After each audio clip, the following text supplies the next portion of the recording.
salvação vossa, filhos de Benjamim, no meio de Jerusalém, e tocai a buzina em Tecoa, e levantai o facho sobre Bet-Raquerem, porque da banda do norte espreitam um mal e um grande quebrantamento.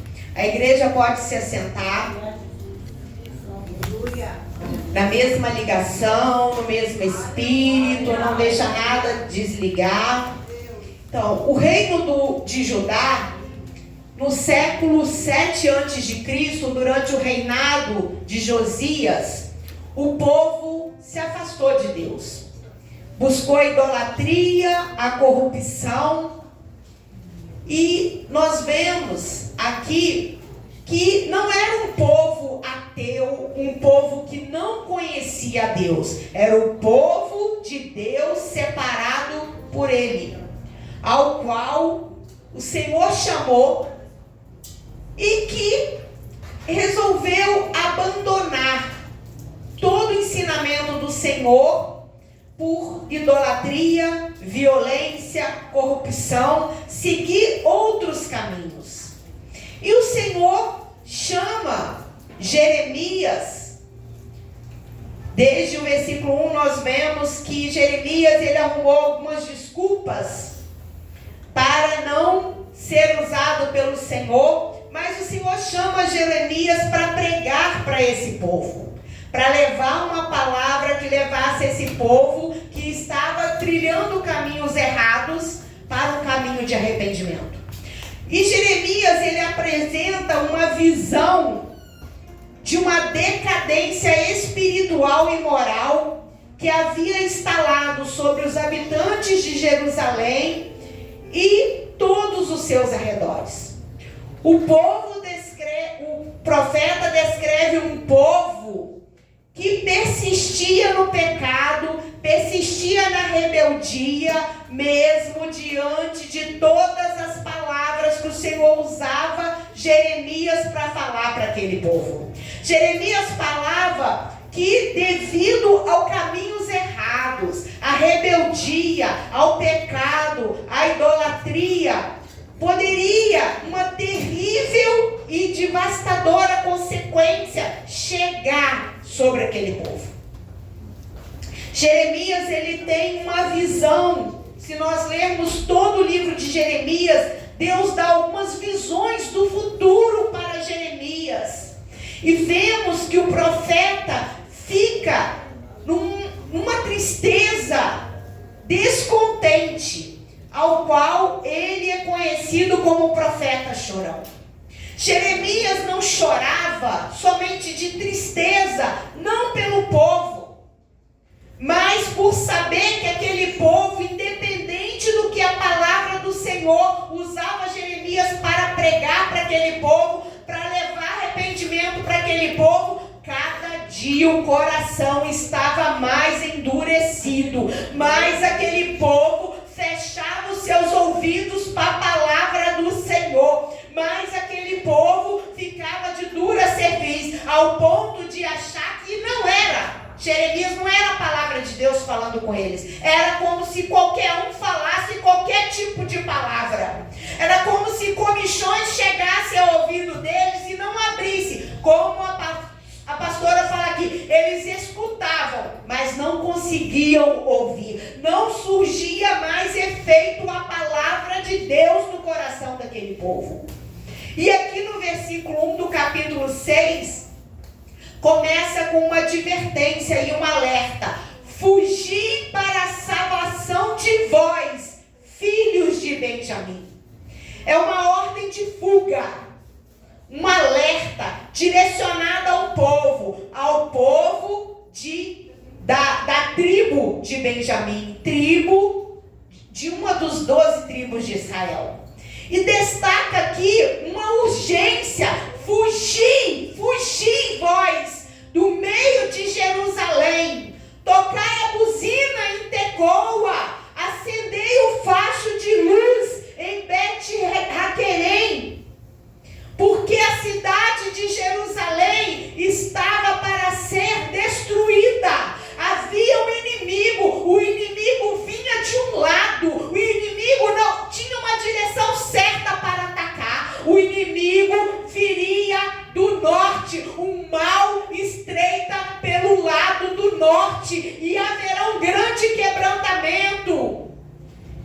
E aqui a cidade de Jerusalém, que estava à beira de ser destruída.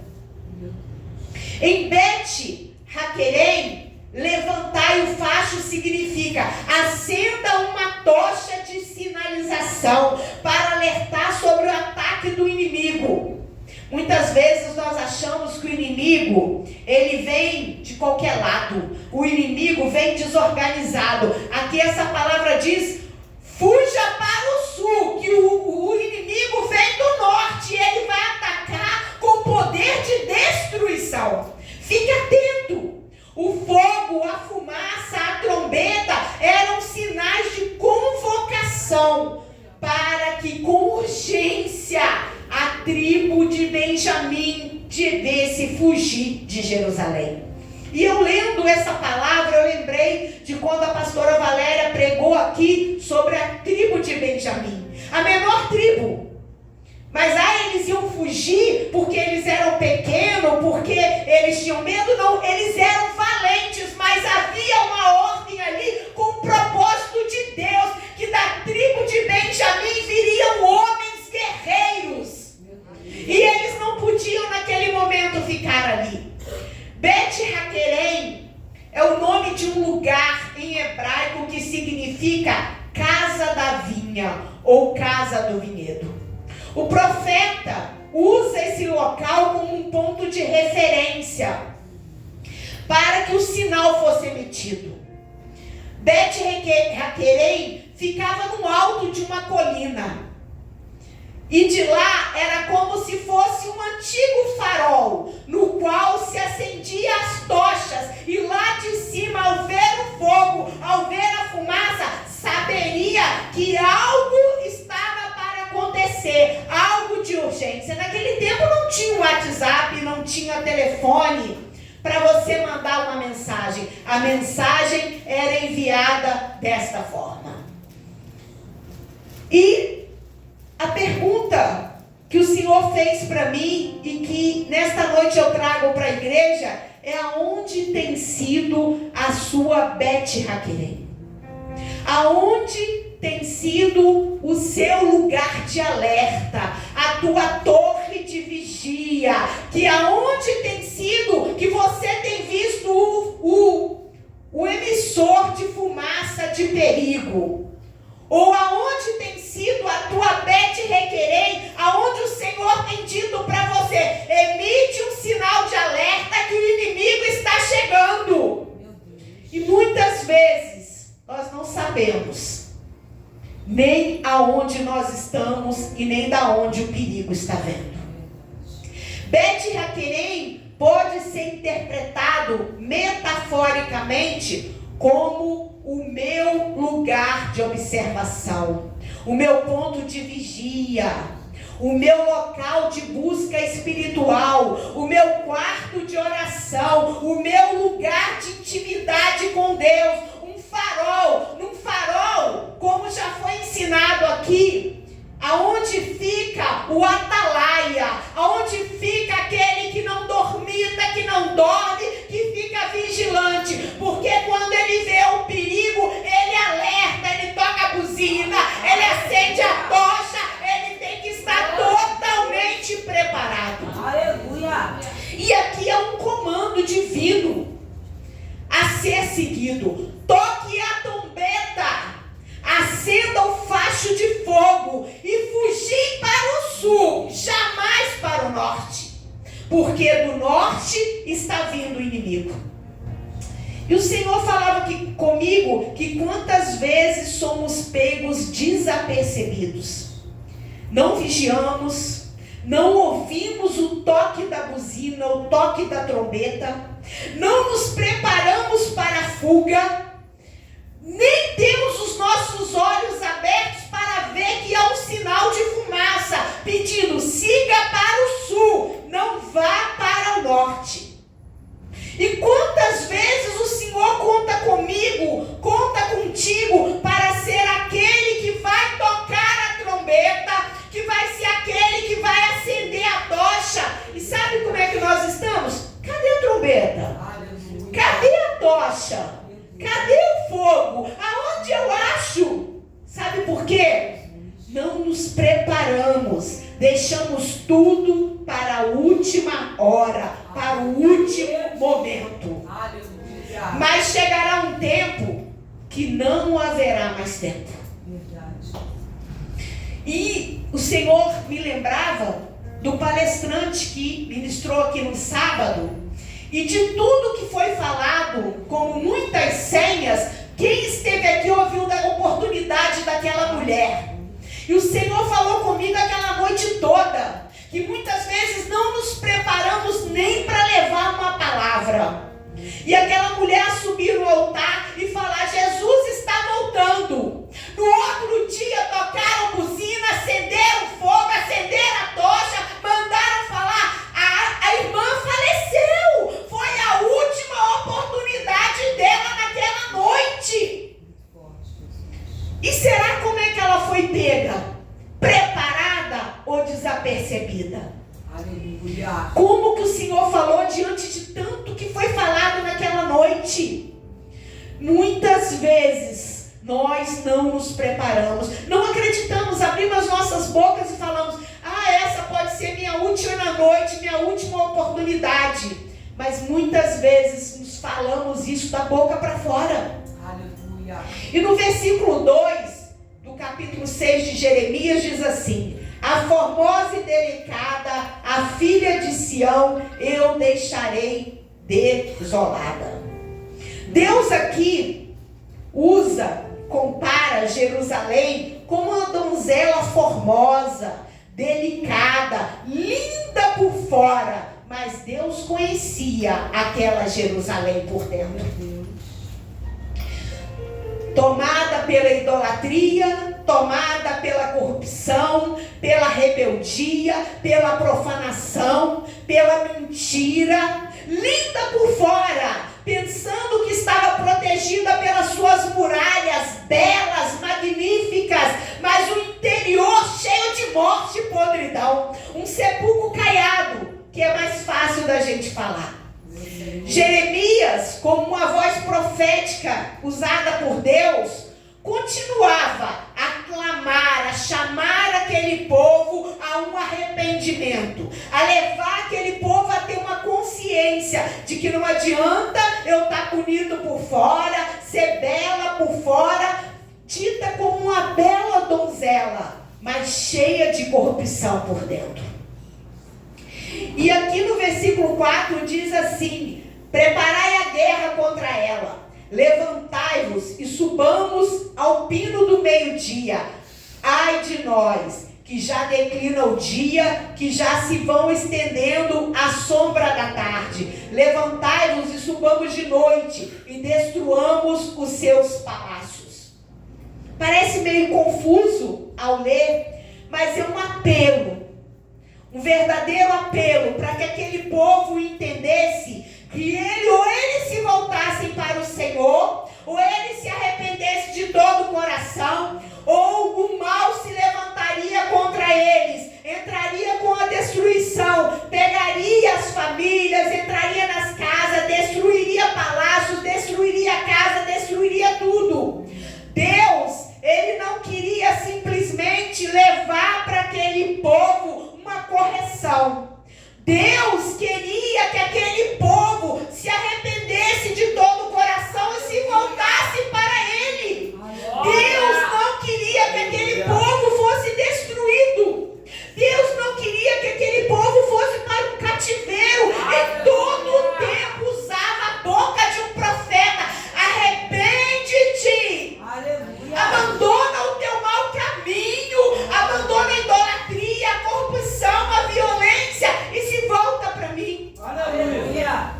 Amados, todos os dias Deus continua nos dando uma nova chance de nos arrependermos de todo o nosso coração, de abandonar os nossos maus caminhos, a mentira, a corrupção, aquilo que não agrada ao Senhor. E eu continuo a dizer, talvez hoje seja a última oportunidade da nossa vida de conserto. Assim como era todos os dias Jeremias ali pregando para aquele povo, o povo sem dar ouvidos, mas ele não deixava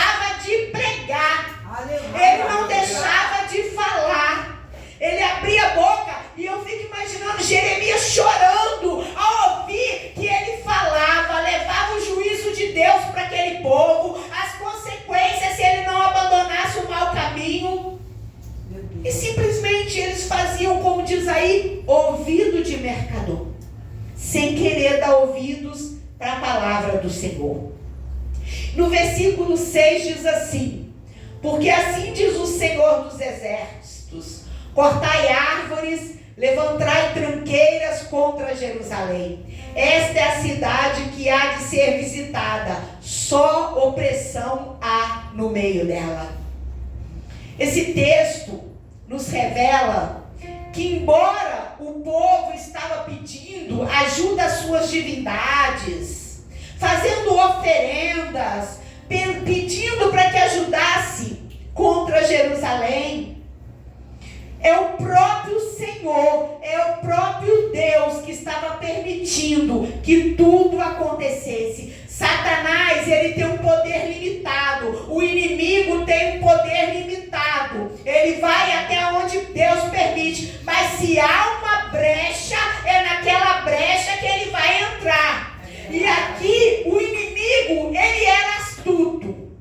No cerco o inimigo acumulava madeira, acumulava areia, acumulava pedras, ele fazia rampas sobre aquele muro que Jerusalém pensava que o muro era imbatível, e os seus carros de guerra subiam sobre aqueles muros, de manhã, de tarde, de noite, na madrugada, na espreita, quando eles estavam desapercebidos, vivendo a vida de qualquer jeito, sem dar ouvidos para Deus, longe do que agradava a Deus.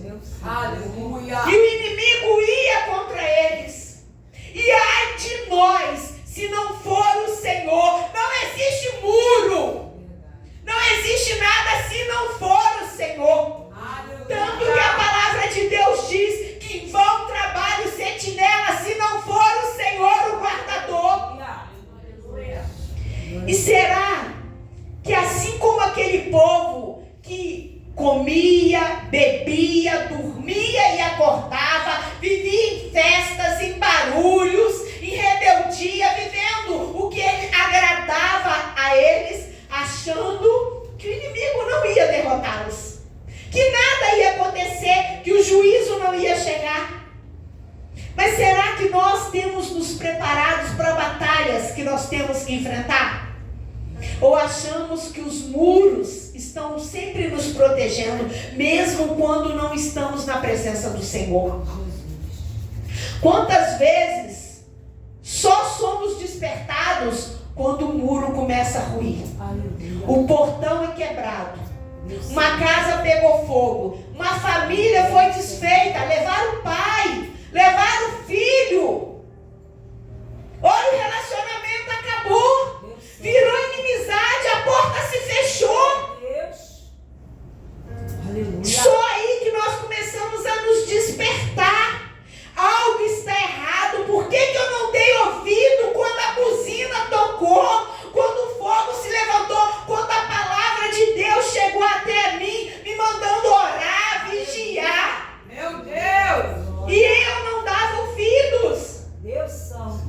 E no versículo 7 diz assim: como a fonte produz as suas águas, assim ela produz a sua malícia. Violência e estrago se ouvem nela. Enfermidade e feridas adiante de mim continuamente. Jerusalém havia se tornado não mais uma fonte de águas limpas, cristalinas, que gerava vida, mas um poço de água poluída, amarga, insalubre, cheia de violência, cheia de prostituição, cheia de malícia, de estrago, de enfermidade, com cheiro de morte. Uma água parada com cheiro de morte, ao qual o Senhor, ao olhar para aquela água que se tornou uma fonte em Jerusalém e falar: eu não vejo vida, eu vejo violência, eu vejo estrago, ela só me faz mal. Um local e pessoas que trazia amargura para o coração de Deus. E Jeremias, diante de tudo isso, ele ainda traz mais um alerta para despertar esse povo. Lá no versículo 8: corrige-te, ó Jerusalém, para que a minha alma não se aparte parte de ti, para que não te torne assolação e terra não habitada. Corrige-te, ó povo, ouve a palavra do Senhor, que não sou eu, homem Jeremias, que estou falando, eu sou um profeta de Deus, é Deus que fala. Há tempo para se corrigir, há tempo para largar o teu mau caminho, o teu pecado. Volte-se para mim, que eu me voltarei para você. É um despertamento. Jeremias não ficava satisfeito com tudo que aquele povo está. E Deus é pai. E como um pai, ele corrige o filho que ele ama. Deus não se agradava de pensar só no que ia acontecer lá na frente. Deus é onisciente, onipotente, onipresente. E ele deu a revelação para Jeremias do que ia acontecer se aquele povo não se voltasse para ele. Aleluia! Deus, ele não ia abrir mão de Jerusalém. Deus não ia abrir mão de Judá. Deus não ia abrir mão de Israel. Deus não abre mão de mim. Deus não abre mão de você. Em todo o tempo, Deus nos ama com um amor sem igual. Um amor a ponto de entregar Jesus. É isso que essa palavra está dizendo. Deus ama com amor de entregar seu único filho para resgatar, para perdoar, para libertar, para salvar. Em todo o tempo, Deus queria restauração daquele povo, redimir aquele povo, ajuntar aquele povo de novo, assim como a galinha ajunta os seus pintinhos debaixo da sua asa. Era isso que Deus queria em todo o tempo. O Senhor, só que existe algo que o Senhor falou muito ao meu coração. Deus jamais vai obrigar a nós largarmos nossa vida de pecado. Ele respeita o nosso livre-arbítrio. Tudo que Deus quer é que nós possamos ter um coração quebrantado, deixar o Espírito Santo nos convencer dos nossos caminhos errados e nos voltarmos para Ele. E aqui no versículo 9 diz assim: assim diz o Senhor dos Exércitos: diligentemente respigarão os resíduos de Israel como uma vinha. Toma a tua mão como vidimador aos seus cestos. Por que o Senhor usa uma metáfora dessa forma?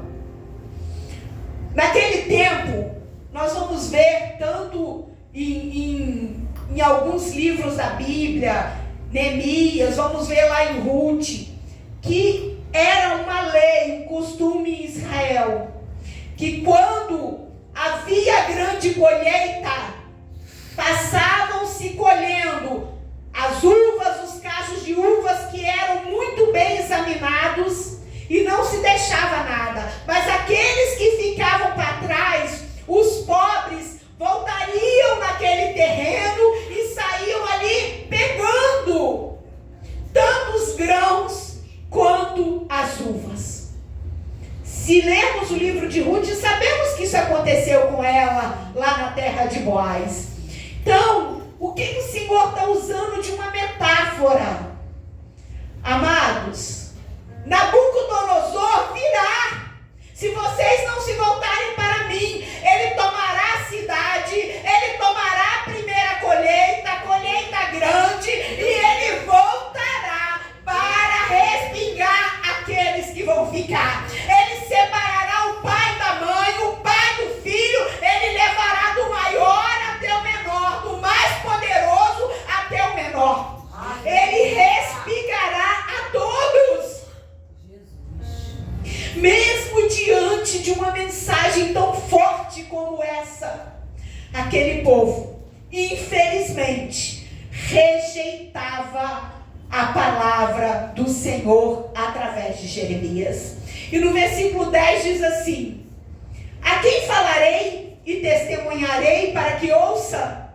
Eis que os seus ouvidos estão incircuncisos e não podem ouvir. Eis que a palavra do Senhor é para eles coisa vergonhosa. Não gostam dela. Triste, o povo de Judá tinha endurecido seus corações de uma forma tão grande que se tornaram insensíveis à voz do Senhor. E hoje não tem sido diferente, infelizmente. Passamos aí, eu falava com o diácono Jailson e com algumas pessoas. Convidamos para o culto do aniversário da igreja, convidamos para o culto das mulheres, convidamos para o culto dos varões. Cada um tem uma resposta e uma desculpa na ponta da língua. Outros falam, eu vou aparecer lá, eu vou, pode contar comigo. Infelizmente, não estão dando ouvidos à palavra do Senhor. Parece clichê falar que Jesus está voltando. Parece clichê falar, abandone a tua vida de pecado, abandone os teus maus caminhos, Jesus está à porta. Parece que nós estamos falando um conto de carochinha. E a mensagem de Jeremias, assim como a mensagem hoje em dia, para muitos é loucura. Abandonar? Estou vivendo, eu ainda sou jovem, tenho que aproveitar a minha vida, deixa para quando eu estiver mais velho. Haverá tempo, mas não haverá tempo. Aquele povo estava achando que havia tempo e que Deus sempre os libertou. Deus deu maná, Deus deu nuvem, Deus livrou de um lado, Deus livrou do outro. Aleluia. E achava, estamos vivendo, Deus não vai me abandonar. O juízo não vai chegar, a destruição não vai chegar. São só rumores, são só loucuras de um povo que prega a Bíblia, de um povo cego, de um povo que não sabe viver. Meu Deus. Infelizmente ouvimos isso. Deus, Ele está sempre disposto a libertar, a perdoar, a salvar, a restaurar. Mas Ele só faz a um povo que abre o seu coração, que se arrepende do seu mau caminho, se volta para Ele de todo o coração. Deus não compactua com o pecado e nem com os erros de ninguém. Aleluia. E tem uma frase que A.W. Tozer diz que se o barro não se entregar totalmente, o oleiro nada pode fazer. Deus é um oleiro. Ele não vai lutar com barro. O barro precisa ser tirado, toda a imundícia, toda a sujeira dele, para ele ser trabalhado. Aleluia. Deus não vai fazer um vaso de honra com barro cheio de imundície. Não adianta. Jesus. No versículo 16 diz assim: assim diz o Senhor, ponde-vos no caminho e vede, e perguntai pelas veredas antigas, qual é o bom caminho, e onde andai por ele, e achareis descansos para as vossas almas. Mas aquele povo diz, não andaremos. Deus, Ele chama o povo para refletir. Olhe, lembra-te dos caminhos antigos, dos seus princípios, dos valores que tu deixaste para trás, o primeiro amor, as primeiras obras, o seu compromisso com Deus, o seu compromisso com a palavra. E o Senhor falou comigo, se imagine numa encruzilhada. Diante de uma encruzilhada aparecem muitos caminhos. E eu imaginei eu descendo ali naquele ponto de ônibus. Eu tenho a escolha de vir para a igreja, ouvir uma palavra do Senhor. Mas eu tenho a escolha de eu virar para lá, ir para minha casa, ir para outra casa, ir para a Praça de Inhaúma, ficar ali na padaria, não fazer nada. Deus, Ele não vai me pegar pela minha mão e me obrigar aqui. Mas, amados, o caminho é estreito. O caminho é de renúncia. O caminho é de retidão. O caminho é de obediência. O caminho não mudou. Jesus diz que Ele é o caminho, Ele é a verdade e Ele é a vida. Aleluia. E todos os dias esse caminho se apresenta para nós. Glória a Deus.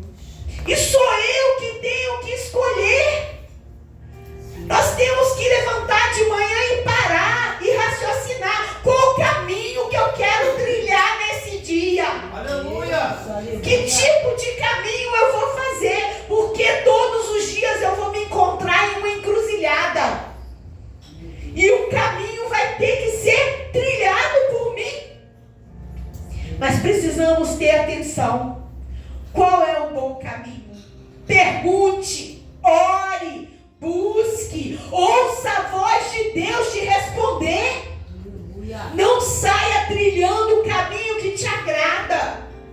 Se você tem trilhado por um caminho que agrada ao teu corpo, à tua carne, pare, volte nessa encruzilhada e comece de novo quantas vezes for necessário. Aleluia. Mas não vá para longe da presença do Senhor, não vá para longe daquilo que o Senhor tem para a tua vida. Decida caminhar com o Senhor. Aquele povo, cada dia o caminho dele era para mais longe de Deus. Um lamaçal em cima do outro. Um caminho de erro em cima do outro. E no versículo 29 desse capítulo, diz assim: já o fole se queimou, o chumbo se consumiu com fogo, em vão vai fundindo o fundador tão diligentemente, pois os maus não são arrancados, prata rejeitada lhe chamarão, porque o Senhor os rejeitou. Dura essa palavra, a imagem de um fole. O meu avô, ele trabalhava numa forja, ele era ferreiro. E o fole fazia com que a brasa daquela forja se acendia. Ele pisava com o pé e aquele fole soprava ali e a fumaça se ia para esquentar o ferro, para fazer enxada, para fazer canivete, para fazer faca, para fazer tantas coisas. Amados, eu fiquei imaginando o fole se queimando, o chumbo pegando fogo e derretendo. Sabe o que o Senhor quer dizer com isso? Que aquele povo era como uma joia preciosa, dura, que precisava ser purificada como o ouro e como a prata, passar pelo fogo para tirar a impureza, para tirar a imundícia. Mas aquele povo não queria ser mais lapidado. Aquele povo não queria ser mais purificado. Aquele povo, ele queria incendiar, ele queria aumentar a imundícia dele muito mais. A ponto de que o Senhor fala: prata rejeitada lhe chamarão, porque o Senhor o rejeitou. É muito triste imaginarmos que aquele povo tinha um coração tão fechado, tão endurecido, a ponto de largar os maus caminhos deles, que eles não queriam de jeito nenhum, a ponto do Senhor olhar para aquele povo e achar que aquele povo não seria mais purificado, porque aquele povo escolheu que não queria ser mais purificado. Por mais que o Senhor ficasse ali colocando, o chumbo já se derreteu, o fole pegou fogo, não tem mais como purificar esse povo. Não ia importar a palavra, não ia importar nada que fosse falado. Este capítulo é um capítulo que a gente fala quão duro. Nossa, todo o tempo vindo de um alerta de destruição, um alerta de destruição, um alerta de destruição. Mas é um capítulo de um alerta para nós hoje em dia, sim. Porque muito mais do que esse capítulo fala de destruição, esse capítulo também fala de esperança, de um Deus que nos ama e que não abre mão de nós, um Deus que todos os dias está levantando homens, levantando mulheres para trazer uma palavra: fugir do mal, corrige-te, arrependa dos teus maus caminhos, trilhe um caminho correto, eu te dou uma nova chance, eu quero te libertar, eu quero te perdoar, eu quero te curar, eu quero trazer remissão e restauração para a sua vida. Aleluia. E o Senhor falava comigo que mais um ano está terminando. Durante este ano, que caminho eu trilhei? Que tipo de caminho? Quantas vezes Deus me viu em meio a uma encruzilhada, com um caminho de vitória à minha frente, com caminhos que Ele queria me abençoar, abençoar, me fazer testemunhar do agir, do mover dele, mas eu escolhi ficar parado ali ou trilhar outros caminhos. Temos ouvido a voz de Deus? Será que eu tenho respondido ao chamado dele e à correção dele para a minha vida? Será que eu tenho entendido que às vezes, por mais dura que seja a palavra, é uma palavra de amor de um pai que quer me corrigir, porque ele quer trazer restituição, restauração, libertação e salvação para a minha vida? Aleluia. É um texto que nos faz examinar a nós mesmos. Será que eu tenho dado ouvidos ao Senhor ou o meu coração? Como tem estado o meu coração? Que tipo de água eu tenho jorrado? Que tipo de fonte eu tenho sido? Será que eu sou uma fonte que no meu interior joga água que gera vida, águas cristalinas e puras? Ou no meu interior as águas estão paradas, féticas, que não conseguem gerar vida e nem levar vida, a não ser morte? Deus Santo. Embora todo esse capítulo seja de advertência, de juízo de Deus, ele também consegue, em todo o tempo, nos dar uma esperança de um Deus que amou e que ama e que não abre mão do seu povo. Aleluia. Deus está pronto, sim, a perdoar, libertar, sarar, curar, trazer restauração para as nossas vidas.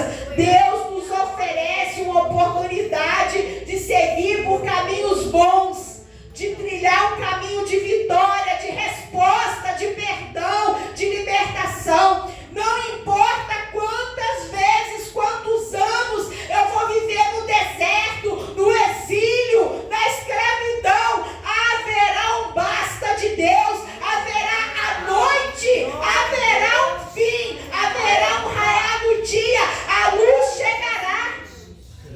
Tanto que lá no capítulo 29 de Jeremias, Aleluia. o Senhor diz assim, lá no versículo 10, porque assim diz o Senhor, certamente que passados 70 anos em Babilônia, vos visitarei e cumprirei sobre vós a minha boa palavra, tornando-vos a trazer-vos a este lugar. Porque eu bem sei os pensamentos que pensam de vós, diz o Senhor, pensamentos de paz e não de mal, para vos dar o fim que esperais. Então me invocareis e irei, e orareis a mim e eu vos ouvirei. E buscar-me-eis e me achareis, quando me buscardes de todo o vosso coração. Aleluia. Tudo que Deus quer, um povo que abre o coração quebrantado, que invoca um Pai que está no céu, pronto a nos ouvir, a nos trazer paz, a nos trazer resposta, a nos trazer libertação. É 70 anos de cativeiro? Há um tempo, como a pastora, Deus deu uma visão para ela, 6:30, o tempo vai chegar, a resposta vai chegar, a vitória vai chegar, aquilo que nós temos, só que nós precisamos quebrantar o nosso coração, invocar o Senhor, porque a resposta vai vir assim como ele diz, quando você me invocar, eu vou te ouvir e vou trazer resposta para a sua vida. Jeremias, aquele povo está com o coração duro, o cativeiro vai chegar, mas eu não vou abrir mão deles, nem no cativeiro, nem no deserto, em momento algum. Haverá um tempo que, se o Senhor precisar de levantar um homem como ele levantou Ciro para trazer libertação para o povo, ele vai trazer. Não importa o que você está passando neste dia, não importa se é deserto, não importa em que área da sua vida você está vendo sequidão, opressão, o mal, não importa o que o inimigo tem tentado contra a tua vida, em qual área tem sido, o Senhor nesta noite traz para nós uma palavra de esperança. Há esperança para você.